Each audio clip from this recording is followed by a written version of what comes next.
ucapkan terima kasih karena sudah datang di kegiatan penyuluhan Universitas Brawijaya PSDKU Kediri. Nah, pertama-tama marilah kita panjatkan puji dan syukur kehadirat Allah Subhanahu wa taala yang telah memberikan ridho dan hidayah pada pagi hari ini.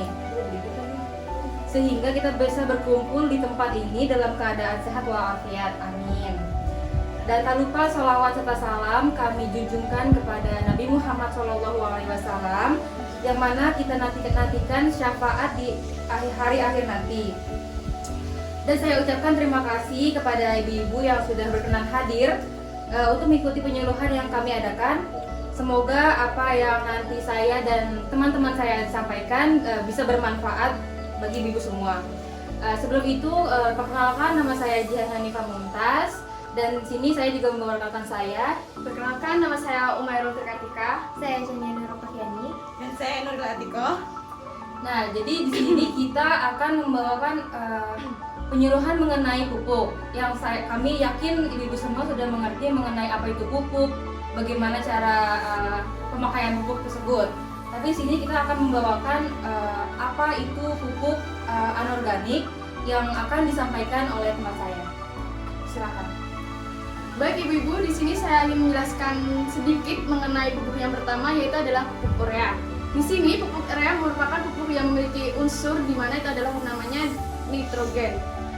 Unsur ini tuh memiliki kandungan yang sangat diperlukan pada setiap tanaman, apalagi pada saat tanaman mengalami masa-masa pertumbuhan. Zat nitrogen ini juga membantu metabolisme pada tanaman, dan dia itu bisa mempercepat pertumbuhan dan perkembangan akar, lalu bisa menambah jumlah anakan dan juga membuat daun itu seperti hijau dan rimbun ibu-ibu. Dan pupuk urea ini pasti ibu-ibu sudah tahu ya mengenai pupuk urea ini. Pupuk urea ini memiliki ciri-ciri seperti butiran-butiran kecil dan berwarna putih, dan tekstur dari pupuk urea ini juga cukup kasar. Lalu dan pupuk urea ini juga itu ibu-ibu bisa lebih mudah terlarut dalam air, di mana suatu sifat yang mudah larut dalam air ini membantu pertanian untuk dalam mengaplikasikannya, seperti dengan cara bersamaan saat penyiraman tanaman. Meski demikian, pupuk urea ini juga termasuk jenis pupuk yang dapat dengan mudah berkaitan dengan air higrokospis, di mana higrokospis ini adalah kemampuan suatu zat yang mampu menyerap air secara absorpsi dan absorpsi.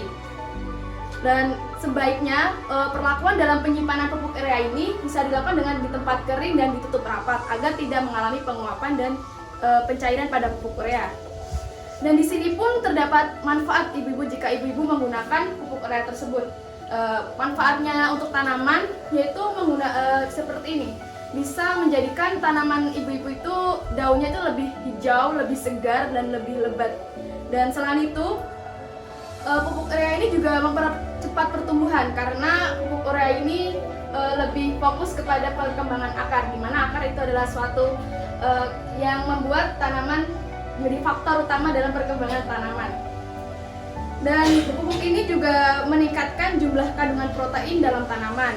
Dan yang terakhir, bisa meningkatkan produksi panen jika pemberian pupuk itu secara tepat, atau pemberian dosis, mengukur dosis pupuk ini secara tepat. Dan mungkin itu hanya itu saja ya ibu-ibu yang mengenai penjelasan singkat dari pupuk urea. Mungkin penjelasan pupuk selanjutnya bisa dijelaskan oleh rekan saya. Baik, selanjutnya ada pupuk SP36. Nah, pupuk SP36 ini diberikan melalui tanah untuk memenuhi kebutuhan hara tanaman.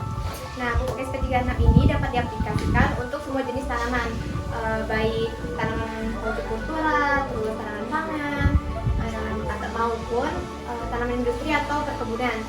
Nah, mungkin di sini ibu-ibu ada yang belum tahu mengenai manfaat dari pupuk SP36 ini. Nah, antara lain sebagai sumber bagi tanaman, terus memacu pertumbuhan akar, pembentukan batang, memacu pembentukan bunga, terus memacu pemasakan buah dan pengisian biji, serta mempercepat panen, meningkatkan daya tahan tanaman terhadap gangguan hama dan penyakit. Pemberian pupuk SP36 ini juga dapat meningkatkan produksi dan kualitas hasil panen. Nah, pupuk SP36 ini cocok untuk diberikan sebagai pupuk dasar atau awal. Namun demikian, pupuk SP36 ini juga dapat diberikan sebagai pupuk susulan. Untuk selanjutnya, pupuk mungkin akan dijelaskan oleh teman saya. Terima kasih. Baik ibu-ibu, di sini saya akan menjelaskan tentang pupuk NPK. Nah, pupuk NPK ini merupakan pupuk di mana memiliki 3 unsur, N, P, dan juga K. Nah, di sini kandungan dari pupuk dari unsur-unsur tersebut berbeda-beda, ibu. Sini unsur N sendiri yaitu mengandung nitrogen. Jadi pupuk NPK N-nya itu nitrogen, di mana memiliki manfaat sebagai penyusun asam amino, asam nukleat dan juga nukleotida serta klorofil. Untuk unsur P yaitu unsur fosfor ini sebagai penyimpan dan menyalurkan energi untuk semua aktivitas metabolisme dalam tanaman. Selanjutnya ada unsur K. Unsur K ini yaitu unsur kalium di mana sebagai aktivator enzim yang berpartisipasi dalam proses metabolisme tanaman. Dan perlu ibu-ibu ketahui bahwa pupuk NPK ini memiliki bentuk yang padat, sehingga ketika dilarutkan dengan air akan mempermudah proses penyerapan akar tanaman. Selanjutnya akan saya serahkan kepada teman-teman. Terima kasih kepada teman-teman saya yang sudah menjelaskan secara singkat mengenai pupuk anorganik. Nah, di sini kami memberikan ibu-ibu semua untuk saya tanya jawab bila ada yang dibingungkan dari penjelasan teman-teman saya. Silakan. Mau bertanya, untuk pupuk tersebut apa sih perbedaannya? Terus pupuk mana sih yang paling bagus untuk komoditas jagung? Terima kasih. Baik, terima kasih Bu Fia atas pertanyaan yang telah diberikan kepada kami. Dan di sini saya ingin menjawab pertanyaan dari Bu Fia tersebut ya. Udah jelas ya dari penjelasan dari kita tadi mengenai pupuk, di mana pupuk-pupuk yang kita jelaskan ini itu memiliki peran yang sangat penting dan tidak ada perbedaan di mana yang penting, mana yang nggak penting, karena dari pupuk yang kita jelaskan ini memiliki peran yang sama-sama sangat penting. Dan untuk komoditas jagung yaitu seperti ini Bu ya. Adapun jenis yang diberikan pada tanaman jagung itu harus memenuhi unsur yaitu ada N, P, dan K. Di mana unsur N ini bisa ditemukan pada pupuk urea dan unsur P ini bisa ditemukan pada pupuk SP36 dan juga unsur K ini bisa ditemukan di pupuk KCL. Dan adapun takaran pupuk untuk komoditas jagung ini per tiap hektarnya yaitu sebanyak 350 kg pupuk urea ditambah dengan 200 kg pupuk SP36 lalu dengan ukuran 100 kg pupuk KCL. Mungkin itu yang bisa saya sampaikan kepada Bu Fia. Apa bisa diterima Ibu Fia?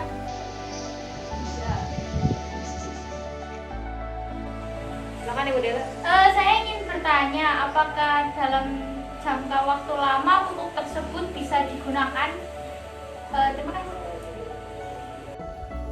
Baik, di sini saya akan menjawab pertanyaan dari Ibu Dela ya Bu. Untuk digunakan dalam jangka panjang itu sebaiknya jangan, karena ini kan pupuk kimia ya, anorganik gitu kan. Nah ini tuh memiliki dampak yang negatif ya Ibu Dela ya. Seperti kayak tanahnya menjadi keras, terus habis itu juga unsur hara dalam tanah, kadar asam dalam tanahnya itu meningkat. Jadi kalau seumpamanya pupuk ini digunakan dalam jangka waktu yang lama akan mengakibatkan banyak hal yang negatif. Seperti Ibu Dela bagaimana?